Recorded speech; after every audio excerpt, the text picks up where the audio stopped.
the Baen Free Radio Hour.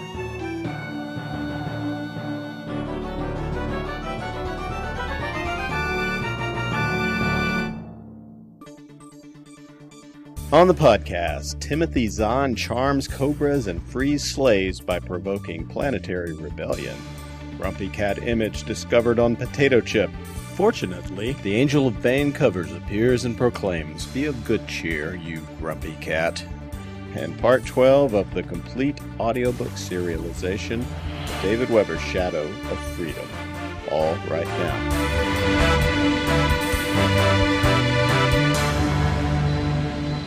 Welcome to the Baen Free Radio Hour podcast. It's an honor to have you along. I'm Baen editor Tony Daniel.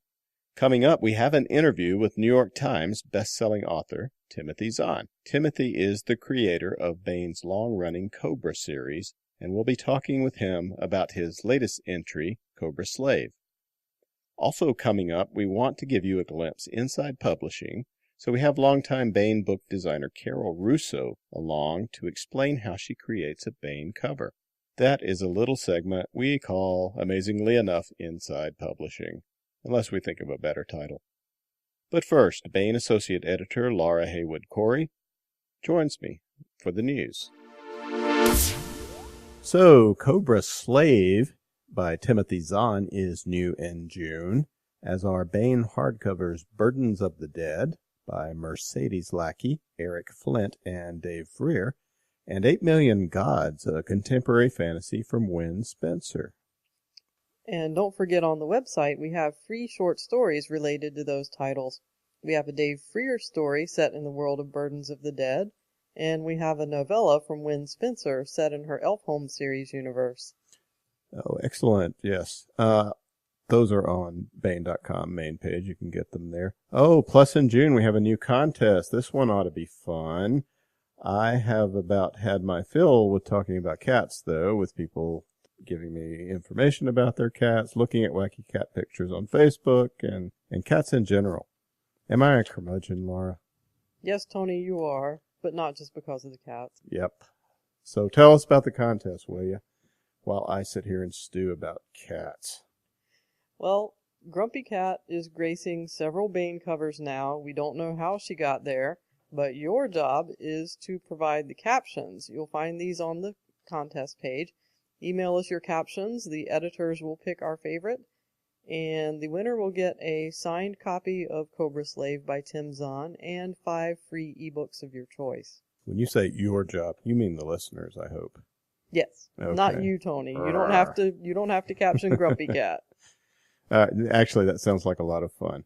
I'm kind of down with this Grumpy Cat attitude anyway. He's maybe my favorite of the internet cats. Maybe cats aren't all bad. But they're good bad. They're not evil. Oh, yes, they are. Okay, the new titles, the stories, the contest, and much, much more at Baen.com. Baen, the pounding, hammering, reverberating, rumbling heart of science fiction and fantasy. And this month only, the grumpy heart of science fiction and fantasy. Hello, Hank Davis, our editor emeritus here at Baen, is with me today. And we're happy to have Timothy Zahn with us. Hi, Timothy. Hi, good to be here. Timothy Zahn is the creator of the Cobra and the Black Collar series for Baen Books. He is also the author of the New York Times #1 bestseller, Heir to the Empire, and more than 40 science fiction novels. His novella, Cascade Point, won the Hugo Award. Now, the Cobra series is divided into 3 trilogies. The first of these is made up of Cobra, Cobra Strike, and Cobra Bargain. Next is the Cobra War trilogy that follows after that trilogy. That concluded with last year's entry, which was Cobra Gamble. Now, Timothy has begun a new Cobra tale. This one takes place a little bit farther along the timeline in the Cobra universe, and it's called Cobra Rebellion. The first novel in the Cobra Rebellion series, Cobra Slave, is just out at booksellers everywhere. Timothy, I once made the mistake of describing the Cobras as genetically enhanced in some advertising copy I wrote for Baen, and you'd better believe we had readers jumping all over us and me. And, well, they should have. Uh-huh. Yeah, the Cobras are kind of my high-tech warriors. The Black Collars are the low-tech, not genetically, but chemically enhanced warriors. The Cobras were designed to be guerrilla fighters in a war where the Dominion of Man had been invaded. A couple of planets were under occupation. The Cobras were the plan to send enhanced soldiers in who could be guerrilla warriors and prepare for counter-attack, counter-invasion. What they had were weapons implanted in their bodies. There are some small fingertip lasers in the little fingers, a longer and more powerful anti-armor laser running down the left calf, firing out the heel, a couple of sonic weapons, enhanced audio and visual capabilities, ceramic laminae to strengthen bones, little servo motors to give muscles the extra ability, and topping it all off, a nanocomputer implanted under their brains that has pre-programmed reflexes and can take over the servo system to give them capabilities such as flip off the ceiling, various evasion maneuvers and such when an attack is coming. And so these were kind of the super warriors. They worked really well. The problem was when they all came home after the war, you had sort of the Vietnam vet syndrome, times 100. Not that the Vietnam vets were dangerous, but they were perceived by many people as dangerous. And in this case, the soldiers coming home were also just wanting to go back into civilian life, particularly my main character, Johnny Moreau.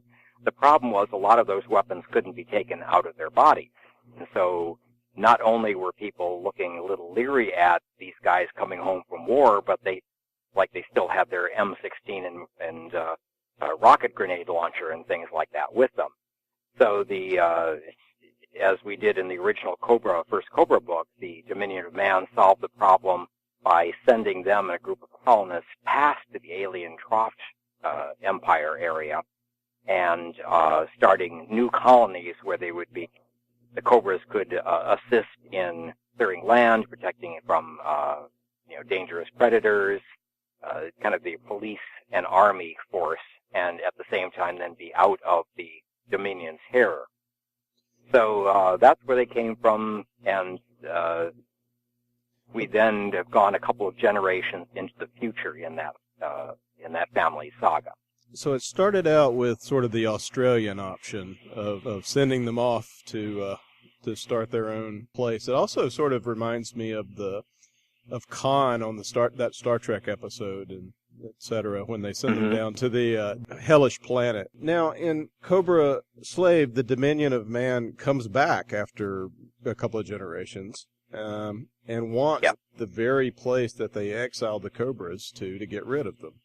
So you're calling this the Cobra Rebellion trilogy. I presume the Cobras are not going to be down with this new plan by the Dominion now that they've made their worlds nice. Well, it's not quite that simple. The Dominion has some plans for what's called the Cobra worlds. There are, I think, 5 of them at the time. They've got some plans, they've got some thoughts, and they're not really sharing it with the people of Aventine and the Cobras and such.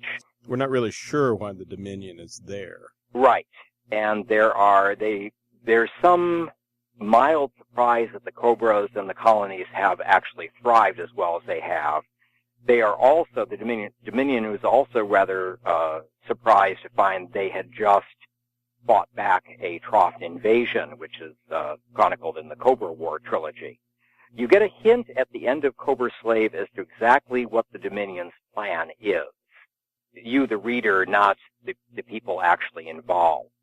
So we're developing from that point. Yes, Cobra Rebellion's got a couple of possible meanings to it. We'll see how it all works out, he said with a lopsided smile. A lot of this has to do with the Kasama, who is a human offshoot colony. Is that correct? And I've wondered since I read the Cobra War trilogy how to say that word. How do you say it? Kasama is correct. Kasama is correct, yeah. And what they have to do with the Cobras. They had helped fight off the Troft Rebellion. I mean, the Troft invasion before, had they not? With a certain reluctance, yes. The Kasama was a colony that had gone out many years earlier, generations earlier from the dominion of man. There was a problem with star drives occasionally going wild and just shooting somebody way, the heck on further than they expected, and they'd found this, they'd wound up in this planet and started their own very closed culture.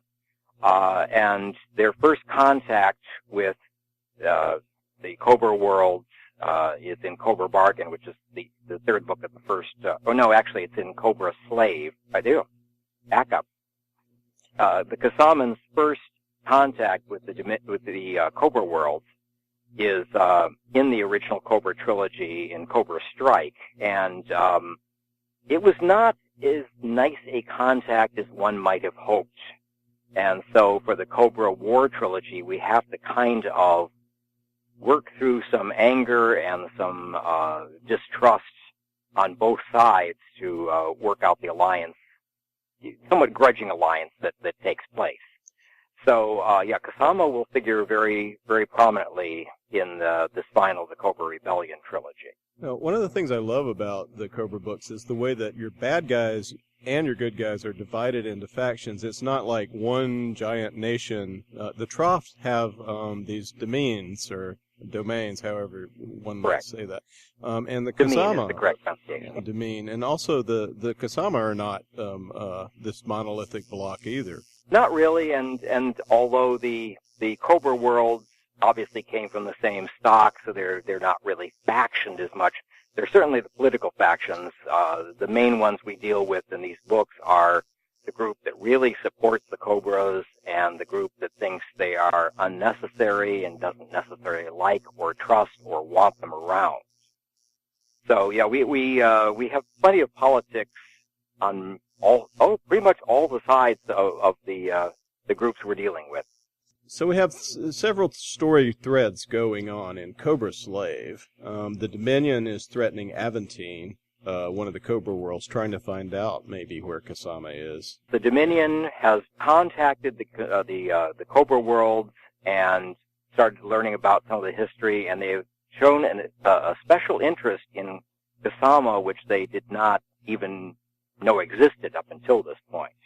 And suddenly they're very interested in finding Kasama for reasons which will start being hinted at the end of Cobra Slave and come to fruition much later.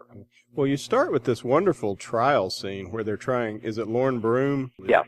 And they're just grilling him, and you introduce your bad guys there, and they're really nicely done. Rubo Santoras, the nasty Colonel Rivaro, and the evil Lidge Tulu, who has this horrible instrument that'll take your mind apart and probably not put it back together. But you portray them; they're not dummies. They are a formidable foe for the Cobras. And meanwhile, we have our Moreau and Broom clans back of the Cobras that we've seen in previous books, and they're at least trying to avoid being destroyed by the Dominion. Given the Dominion some pretty advanced battle technology in those Marines and their combat suits, do the Cobras have any hope against these guys? Oh, well, no, I guess you're right. I'll quit writing now. I guess there's no hope. Yes, there are. Our Cobras are. This is really 100-year-old technology as far as the Dominion of Man is concerned. The Cobra worlds have done some tweakings since they first landed, but it's essentially the same technology. And the Dominion, certainly the Marines in their advanced combat suits, are rather, shall we say, condescending towards them. But the Cobras are pretty smart. They've just come through a serious battle. They've learned a little bit about how to fight. Of course, they've been fighting predators their entire existence. And they come up with a couple of tricks that they figured out. And the Kasamans are no slouches at fighting back either. So I think the Marines, the Dominion Marines, for all of their fancy hardware, I think we're going to give them a good run for their money. Now, there's another major story in Cobra Slave, which is that of Merrick Broom. Now, he's allowed himself to be taken prisoner and taken to a slave planet. And here we meet our old friend, the Troughs, your alien menace and sometime ally from previous Cobra books. Something nasty is going on the world of Munin, where Merrick is. Can you tell us a little bit about that without giving too much away? Well, Moonin is another breakaway or lost human colony. They wound up their world where the Kasamans found a world that was kind of on the edge of the Troft assemblage and therefore got left alone. Moonin wound up inside one of the Troft domains and was reasonably soon found and taken over, and they've been human slaves for quite a while. The various Trofts that, quote, own this planet and these slaves are up to something, and as you mentioned, the Trofted alien menace and sometime ally, largely that's because you've got, as you mentioned, various different domains all jockeying for position and power. It's not at all monolithic. And so we have our good guy Trofts who are allies or at least neutral towards the Cobra world. We have some that are antagonistic. We have some that are maybe being hired by the Troft domains who are border the dominion of man and are up to something else. And you have various other domains that are playing politics, playing whatever games they are playing, as well as Troft domains that are trying to figure out what the game players are playing. So it will get very complicated. Hopefully I will keep it clear enough that people can keep track of who's on whose side. If I could put in a little plug. Sure. For the Cobra series, back in the 80s, I had no financial tie to Baen at the time. I was reading, I believe it was Cobra Bargain on the subway, going deep into Brooklyn. And I got so involved reading it, I missed my stop and had to come back. So I think that's high praise. Thank you, and I'm sorry. That was Hank Davis, editor emeritus here at Baen. Timothy, let me ask you a process question about being a writer. Now that you've written, this will be book 7 of Cobra universe books. What fascinates you about this story that you keep coming back to it? It's just the possibilities, the capabilities.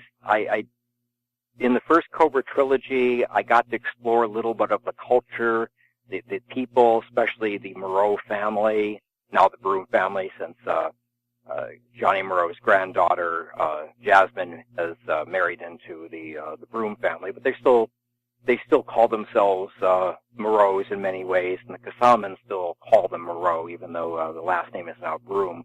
Following this family, it's just the possibilities of the way the Trofts are maneuvering around, the uneasy but growing relationship between Kasama and the Cobra worlds, throwing the Dominion back into the mix makes things even more complicated.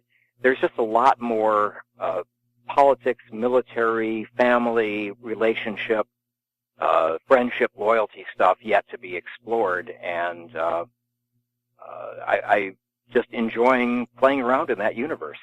Clearly, we're setting up for a major conflict with lots of consequences for humans, and Cobras, and the Kasama are humans, of course, and the Trofts, and the Cobras are humans too, of course.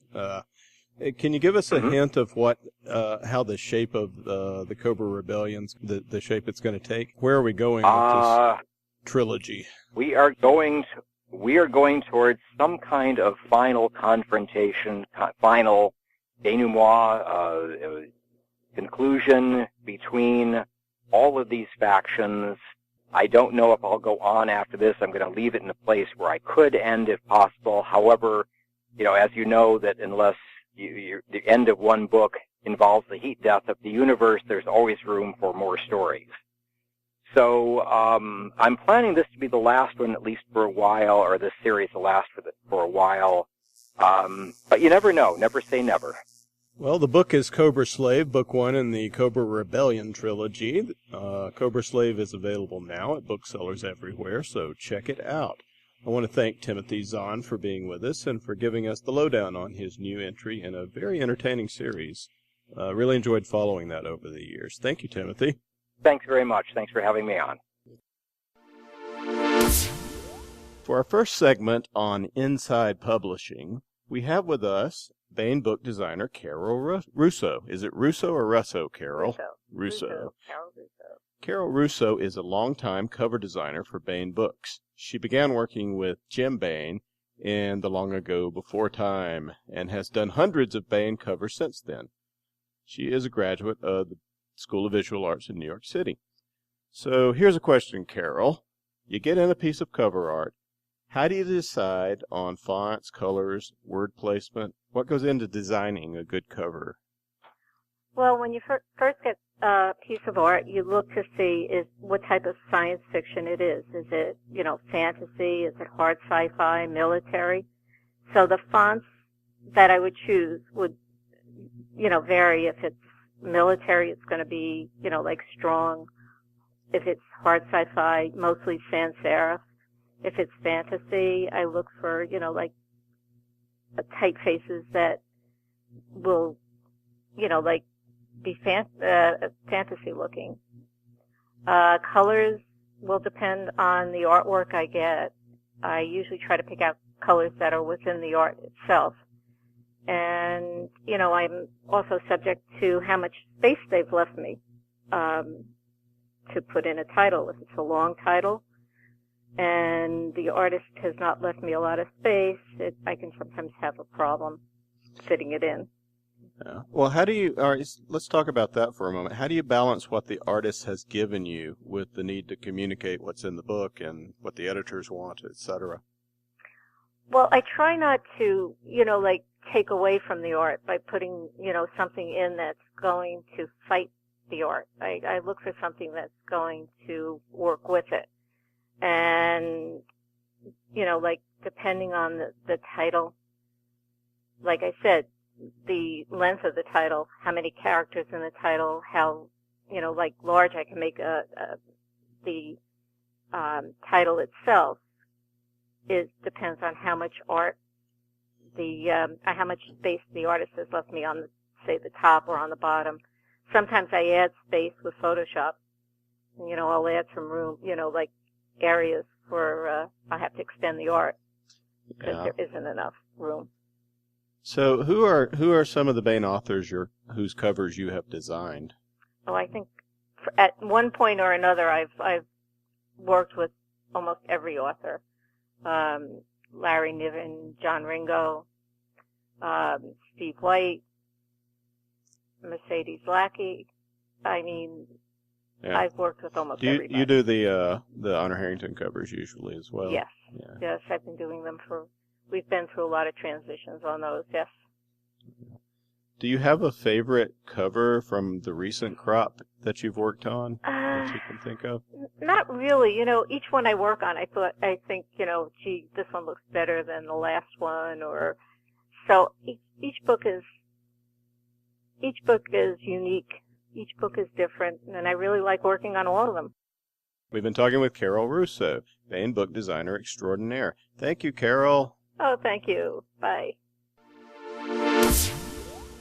And now we continue with our most excellent audiobook serialization of David Weber's Shadow of Freedom.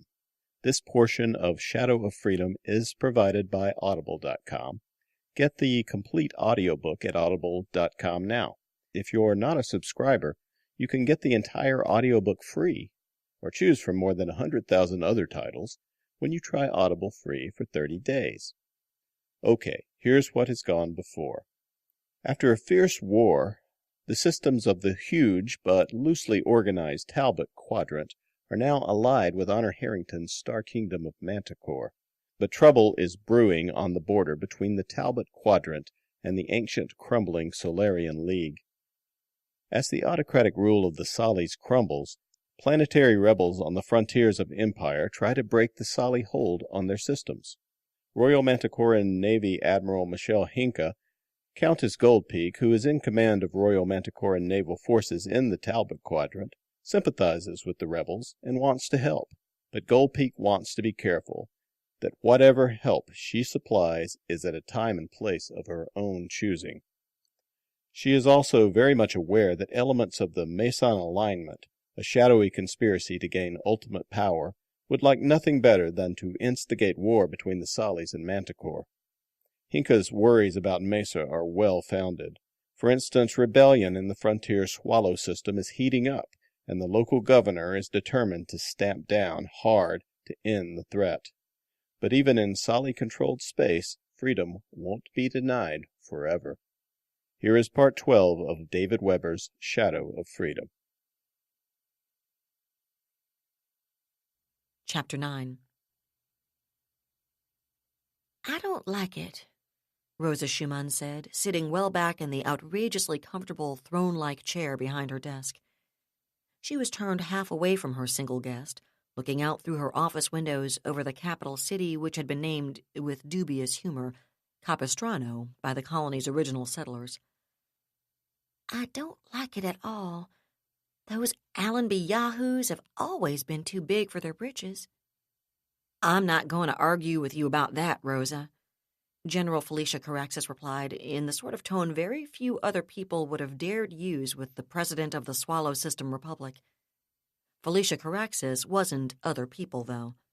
She commanded the Swallow System Army, and since Swallow had a unified military, that meant she also commanded the security forces responsible for keeping one President Rosa Schumann seated in that throne-like chair. She also knew where most of the bodies were buried on Swallow, especially given how many of them she'd planted herself. I've been telling you for years that we needed to go in there and clean them out, Caraxes continued, leaning back in her own chair and reaching into her tunic's inside pocket for one of the thin cigars she favored. She found one, extracted it, and began peeling it out of its sealed wrap as she continued. Let me make a sweep through their damned mountains with air cav and infantry. I'll sort the bastards out. Believe me, I'd love to let you, Schumann replied, although if she was going to be honest, she was a bit less confident than Caraxes about just how simple it would be to sort the bastards out.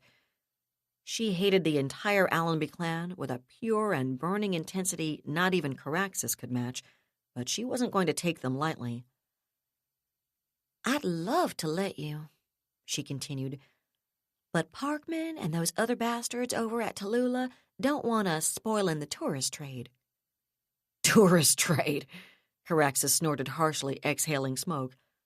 If I were him, I'd be a lot more worried over what Floyd and Jason might send to visit him than over getting out for a little skiing. Schumann rolled her gray eyes. Felicia might be a bit short on tact, she thought, but she did have a way of cutting to the heart of things. And if it had been possible for there to be anyone in the entire Swallow system more hated than Rosa Schumann, it would probably have been Alton Parkman, the Tallulah Corporation's system manager. Hell, Schumann hated his guts for that matter. Not that she was in much of a position to do anything about it. At the same time, she had to admit Parkman did have a point, of sorts at least. Swallow wasn't a particularly wealthy star system, and the Tallulah Corporation wasn't much as Solarian Transtellars went. Of course, even a relatively poverty-stricken star system represented a very large amount of money, and as the system's legal president, duly appointed as vice president by her since-deceased husband Donnie and his legal successor under the Constitution he'd personally drafted, Schumann was in a position to skim off quite a bit of it. Parkman was in an even better position, since Tallulah, like quite a few of the Transtellars, was prepared to wink at its managerial personnel's graft, tax evasion, and outright theft as long as they continued to show a healthy bottom line. It was Tallulah's version of an incentive program. Swallow basically represented a captive market for Tallulah, whose faithful minions Donnie and Rosa Schumann had crafted a tariff policy guaranteed to close anyone else out of the system's economy. Of course, Donnie had gotten a bit too greedy later and tried to insist on taking a bigger slice of the pie, which was how he'd come to suffer that tragic air accident, and Rosa had tearfully inherited the presidency. Aside from her husband's untimely demise, however, Rosa had little about which to complain. She knew that, and she was perfectly happy to settle for Donnie's original deal with Tallulah and OFS. A population of over 4 billion human beings, forbidden the opportunity to trade with anyone else, could produce a very healthy bottom line, with plenty to go around, and Swallow had done just that for Tallulah for the better part of 50 years. But the tourist trade Parkman was worried about added another nice solid chunk of change to the Tallulah balance sheets. The Cripple Mountains were among the more spectacular mountain ranges in explored space. Brokenback Mountain, the Cripple's tallest peak, was almost 250 meters taller than Old Earth's Mount Everest, and 3 more of the Cripple's mountains were at least as tall as Everest. The rest of the mountain range was scaled to match, providing superlative skiing, some of the most rugged and towering and beautiful scenery in the galaxy, and opportunities for mountaineering, camping, hunting, and fishing in a genuinely unspoiled wilderness paradise. True, that same wilderness paradise could kill the unwary in a heartbeat, yet that only added to its appeal for the true aficionado, and Tallulah Travel Interstellar had a complete lock on that part of the system's economy as well. Unfortunately, the descendants of the people who'd homesteaded the Cripple Mountains were about as hard to tame as the mountains themselves, and Floyd Allenby was a case in point. "I'm telling you, Rosa," Caraxes said, jabbing the air with her cigar as if it were a pointer or a swagger stick. "Sooner or later, we're going to have to go in to deal with the Allenbys, and the longer we put it off, the worse it's going to be when we do. Let me go in quick and dirty, and we'll see how long this Cripple Mountain movement of theirs lasts." Schumann considered pointing out that it had been Caraxes' security people who'd killed Floyd Allenby's wife 80 years ago. To be fair, they hadn't meant to. Sandra Allenby's air car had simply happened to be in the wrong place at the wrong time. In fact, Schumann had acknowledged that Sandra's death had been a terrible accident and offered a very generous financial settlement. Unfortunately, Floyd Allenby didn't seem to think a surface-to-air missile came under the heading of accidents, and he'd wanted blood, not money. A lot of those Cripple Mountains rednecks thought that way. In fact, his entire damned family seemed to agree with him. "Felicia," the president said, "we can't afford to kill off Allenbys and job lots, especially right now, for a lot of reasons. You know the way they think. If we go in after any of them, we have to go after all of them, and the effect of eliminating the biggest, most highly skilled, and most profitable group of guides would not make our Mr. Parkman very happy. And to be honest, I don't think your people would really enjoy going after them on their own ground. I don't doubt you could deal with them in the end," she continued quickly, and not entirely accurately when she saw Caraxes' expression. "But it wouldn't be a pleasant experience, and I'm pretty sure it would take longer than either of us would believe at this point. Even worse, they aren't exactly the only bunch up in those mountains who'd raise all kinds of hell if you went after them the way you'd have to make them give up Floyd or the others." Caraxes growled something unintelligible around her cigar, eyes angry, but she couldn't very well dispute what Schumann had just said. "Besides," the red-haired president continued, "as near as we can tell, even the Allenbys are still split over whether or not they should be supporting Floyd. All of them hate our guts, but for right now, at least a majority of the clan doesn't seem to feel that going up against us openly is a winning strategy." "Because they aren't all completely crazy after all," Caraxes grunted. "If they ever come out in the open where we can get at them, we'll chop them into husky bait." "I'm sure that's a factor in their thinking," Schumann agreed. "The problem is that they're so damn bloody-minded. If we step on their toes hard enough, they may just decide they don't care how ugly things could get. Don't forget what old Simon was like." That reminder seemed to give even Caraxes pause, and the general nodded soberly. "At least Floyd never got prolong in time," Schumann continued. "He's, 30, 35 by now? Give him a few more years, and he's likely to decide this liberation movement of his is a game for younger men. Looked at that way, time's on our side, wouldn't you say?" Caraxes gave an unconvinced-looking nod. Schumann suspected the general was thinking about Simon Allenby, Floyd's grandfather. Old age hadn't slowed Simon up noticeably.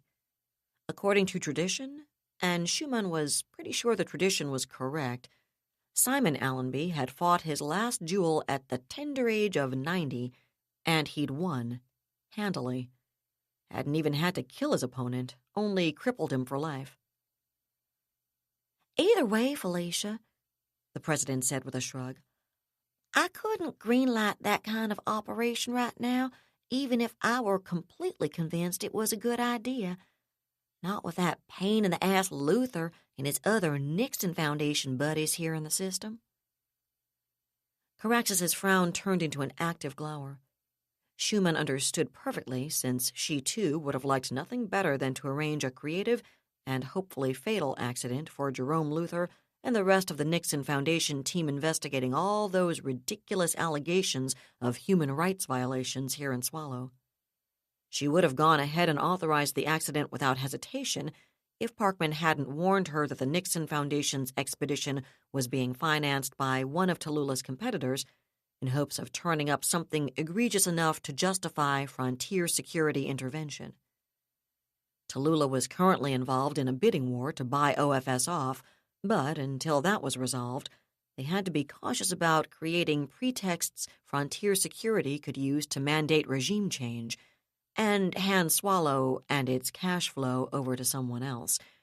Or, even worse, turn the entire system into a direct OFS protectorate, which would put the bulk of the system economy straight into frontier security's pocket.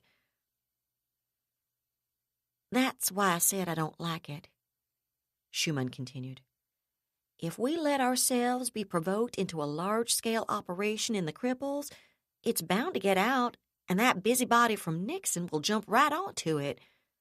I think he genuinely believes his foundation can make a difference out here, and if we give him a toehold—" She let her voice trail off and shrugged, and Caraxis glowered some more.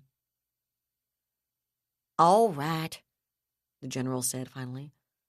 "I understand your reasoning, and I don't want to upset the apple cart any more than anyone else does, but if these rumors my people are picking up are accurate, if Allenby and the others are genuinely planning to start some kind of active guerrilla campaign, we're going to have to respond, and when we do, it's going to escalate.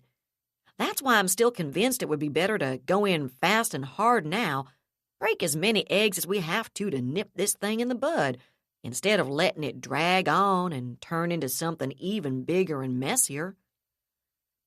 "I agree there's a risk of that happening, and I've pointed that out to Parkman. His theory is that as long as we restrict ourselves to reactions to the other side's provocations, we can pass it off as a standard law enforcement response to criminals, not a military campaign against some kind of political resistance organization. To be honest, I think what he's really hoping is that Luther and those other Nixon pests will get tired and go home before this reaches the messy stage. Once we get them out of here, I'll be a lot more willing to go ahead and turn you loose. We just need to keep a lid on things for a few more months, maybe a whole year."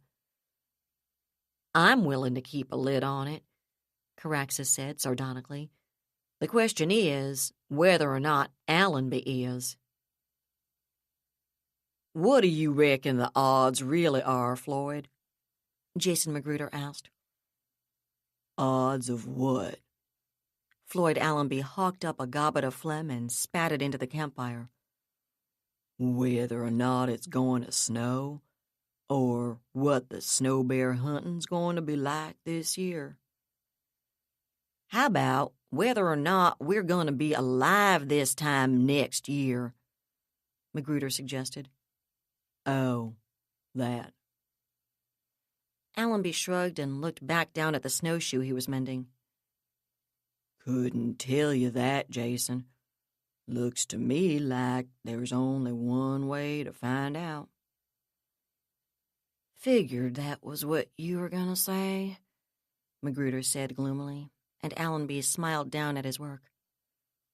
Magruder was his second cousin, with the same brown hair and brown eyes, not to mention the beak-like Allenby nose, although Magruder favored the tall and lanky side of the family, while Allenby came from its compact, broad-shouldered fire-plug side.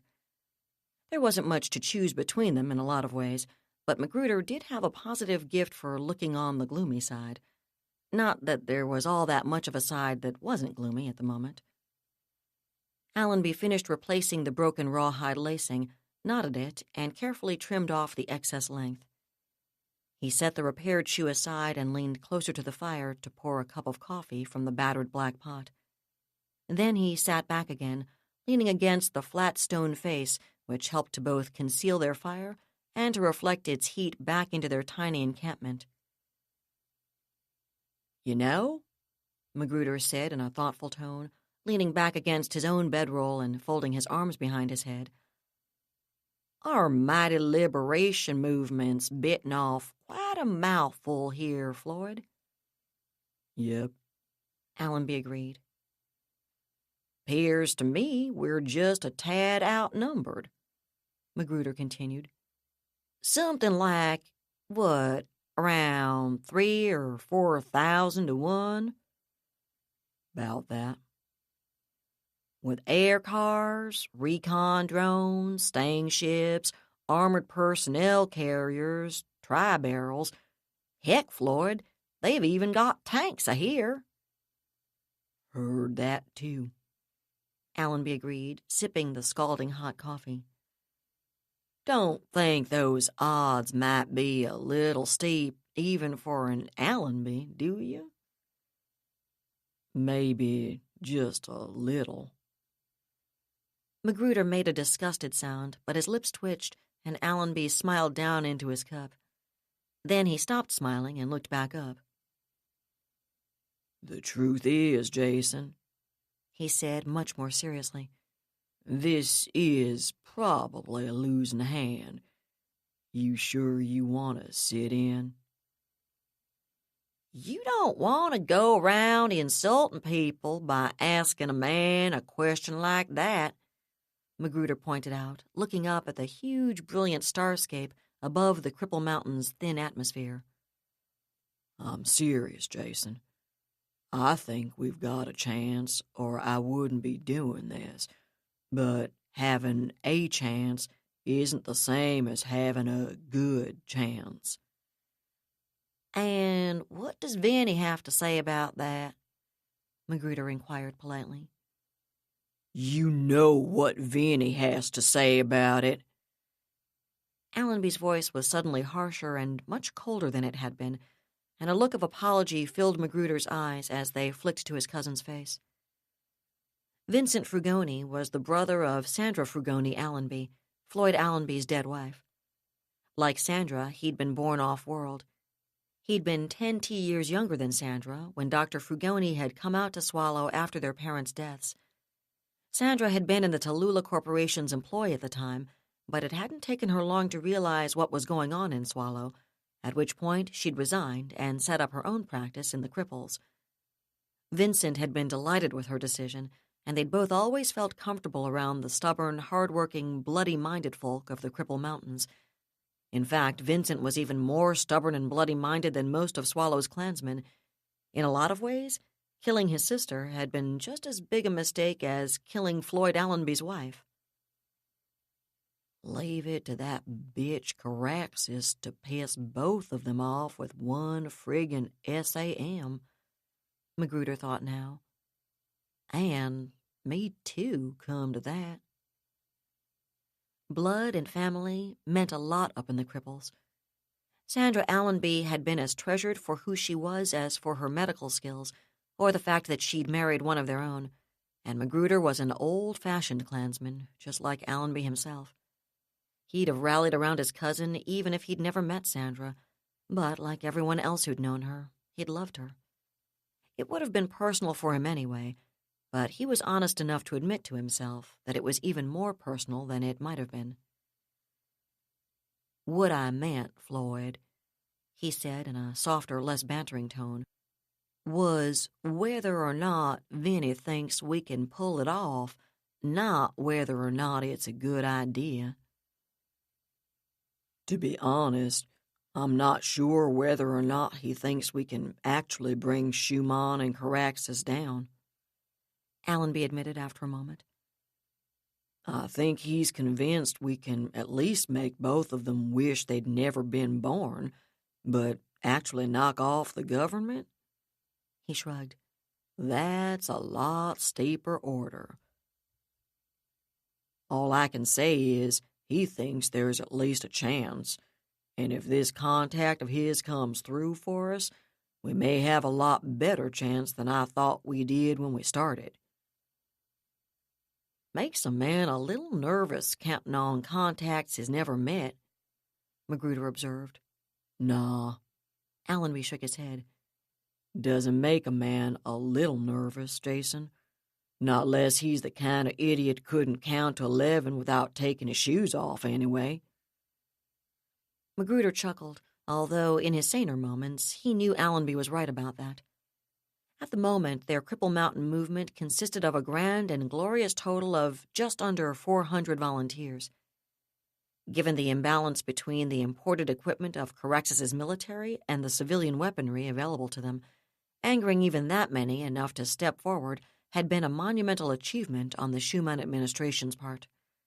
And virtually all of those 400 were Cripple Mountain's clansmen and women, which meant that even family members unwilling to take up arms themselves would greet any outside pursuers or investigators with hostile, willful ignorance of the guerrillas' whereabouts.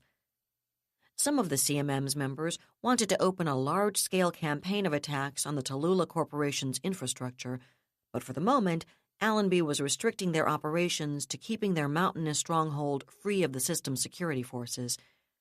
There had been perhaps a dozen serious clashes between his people and Caraxes's over the last local year or so, and their frequency seemed to be accelerating, yet they were still the exception, not the rule. In fact, most of them had been the result of accidental collisions between the two sides, not something either of them had planned. Things had begun to accelerate in other ways, though, especially since First Sergeant Vincent Frugoni, Solarian Marine Corps, retired, had returned to Swallow. Frugoni shared his dead sister's blonde hair and blue eyes, and his face, while undeniably masculine, was an almost painful reminder of Sandra. He was also, as his sister had been, a prolong recipient, which neither Allenby nor Magruder was. 20 years older than either of them, he looked more like someone's adolescent brother than the tough, decidedly nasty character he was, and he kept a well-honed, artfully innocent expression ready for instant use at need. He'd also spent 27 years in the Solarian Marines, rising to the second highest non-commissioned rank available, and under his tutelage, the 400 members of the CMM had attained a level of training and tactical sophistication light years ahead of the majority of Felicia Caraxes's so-called soldiers. That wasn't enough to offset the imbalance in the equipment and technical capabilities available to the two sides, of course, although... "Tell me, Floyd," Magruder said finally, his expression unwontedly sober. "You know I'm with you all the way, however it works out. Bastards have got it coming, and I'm ready to give it to them, however it comes out at the finish line. But do you really think these people, these manties, are ready to help out?" "I don't know." "Not really," Allenby admitted, returning honesty for honesty. "If half the stuff we're hearing is true, they're going to need every edge they can get, though. Makes sense to me they'd want to distract the Solly's attention, and you know as well as I do how it really works out here. Frontier Security's not backing Tallulah just because of that asshole Parkman's beautiful eyes. They're getting a cut from every credit Tallulah rakes off from Swallow. And if the League's got a real war on its hands for the first time in its life, it's going to need all the cash it can squeeze out of the protectorates and us. So, if the Manties can make it hard for them to do that, it's got to help Manticore, right?" "Even I can get that far," Magruder said dryly. "What bothers me is whether or not they're going to give a fart in a windstorm what finally happens to us." "Fair enough." Allenby nodded. "And while I'm being fair, Why should they give a fart in a windstorm? They don't know us, and they sure as hell don't owe us anything. But the truth is, it's not going to take a lot of effort on their part to provide us with the guns and the support weapons we'd need to take Caraxus on. It's not like we're going to be some kind of long-term heavy burden on them. In fact, this is about the cheapest way they can get into the Solly's henhouse when you come down to it. And if they promise to help us and then don't come through, if they don't provide what they've agreed to and just leave us hanging, it's going to get out. I'm thinking anyone ballsy enough to take on the League isn't going to want the rest of the galaxy to think they just use up allies and throw them away. Might make sense to them in the short term, but in the long term, it'd do them a lot of damage with all the independent star systems. And if they're going to survive facing up to the League, they can't afford to piss off the independents, Jason. They're going to need access to markets out here to replace the ones they're going to lose in the League. And they're going to need allies, not just trading partners.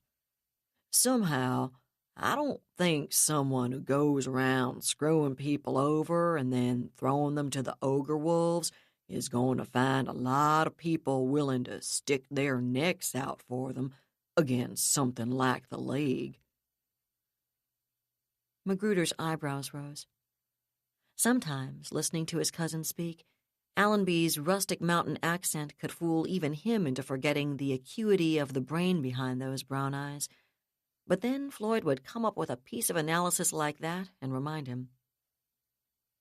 I'm not saying the Manties are going to back us out of the pure goodness of their hearts, any more than I think OFS is backing Tallulah because they love Parkman so much. Allenby continued. I'm just saying, we both have reasons to be pissed off as hell at Frontier Security, and if it makes sense to the Manties to go after Schumann and Caraxus and Parkman here in Swallow, it makes sense to me to let them help us do it. Put that way, makes sense to me, too, Magruder admitted after a moment. He considered for several more seconds what his cousin had said. Then he cocked his head. So when do we expect to hear back from Vinny? He asked. Sometime in the next week or so. Allenby refilled his coffee cup again. I don't think Caraxus even realizes Vinny's back on planet, but the only place he could make contact is in Capistrano, so we're not going to know how it went until he's had time to get back here without attracting anyone's attention. So, he shrugged, about a week or so. And just how are the Manties planning on getting weapon shipments through to us when Tallulah controls all the traffic into and out of Swallow? Magruder sounded as much honestly curious as skeptical, and Allenby snorted a laugh. Damned if I know, he admitted cheerfully. That's up to Vinny and this Mantis super-secret agent he's hooked up with. He shrugged. If Mr. Firebrand can come up with a way to get the guns to us, though, I'm pretty sure we'll be able to figure out what to do with them after he does. That was David Weber's Shadow of Freedom, Part 12, read by Allison Johnson. And that's it for the podcast. Thanks to Audible.com. Thanks to Laura Haywood Corey, Hank Davis, and March to the Stars podcast theme composer Ruth Judkowitz.